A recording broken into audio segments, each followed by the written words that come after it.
এক্ষেত্রে যদি দেখা যায় যে সে মাসে 10,000 টাকা 18 বছর থেকে দিয়ে আসছে, কিন্তু 75 বছর বয়স পর্যন্ত তার জমা দেওয়ার টাকারও কম টাকা সে কিন্তু মানে ফেরত পাচ্ছে। 60 বছর পর্যন্ত তাকে ট্যাক্স দিতে হবে, 18 থেকে 60 বছর বয়স পর্যন্ত সে টাকাটা জমা জমা দিতে। 10,000 টাকা করে একদম প্রবাসী জমা।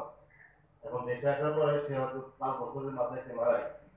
এখন তার ওয়াইফ, মানে তার বয়স যখন 65 বছর তখন সে মারা গেছে। হ্যাঁ তার সেক্ষেত্রে ওয়াইফের নমিনি করা ছিল, সে নমিনি পাবে হলো 75 বছর বয়স পর্যন্ত। হ্যাঁ, এখন সে 42 বছর বয়স পর্যন্ত যে টাকা সে জমা দিতে, আর তার নমিনি যে টাকা পাবে ওই যে টাকার পরিমাণ তো কম হবে। না আমি আপনাকে একটা এইখানে যে ক্যালকুলেশনটা করা হয়েছে, প্রত্যেক ব্যক্তি কত বছর পর্যন্ত বাঁচবে, মানে কত বছর ধরে তারপরে সে যে জমা দিচ্ছে সেই জমার টাকাটাকে কত বছর পর্যন্ত সরকার দিবে, এইটা ধরে ক্যালকুলেশন করে যে যে টাকাটা হয় সেই টাকাটা দেওয়া হয়েছে।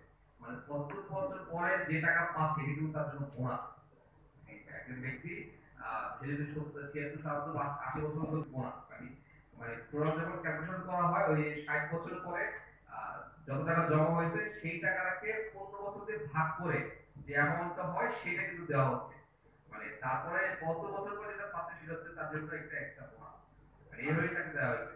আর একটা বিষয় যে কেউ 42 বছর আপনার এই স্কিমে টাকা জমা দেওয়ার জন্য চালু করছে, সে 20 বছরের মাথায় সে মারা গেছে। মানে এখন সে কি 42 বছরের সুবিধা পাবে না সেক্ষেত্রে যদি সেই ব্যক্তি মারা যায় তাহলে তার যে টাকাটা জমা হয়েছে সেই টাকাটা ইন্টারেস্ট সহ তার যে নমিনি সে তাকে তাকে দিয়ে দেওয়া হবে। এবং ইন্স্যুরেন্স কোম্পানিগুলো মানে আপনার মেয়াদ পূর্ণ আগে যদি কোনো গ্রাহক মারা যায়, তার মেয়াদ পূর্ণ হওয়া পর্যন্ত সে অর্থ ছেড়ে দিয়েছে, এখানে এরকম সিস্টেম আছে না। ধন্যবাদ।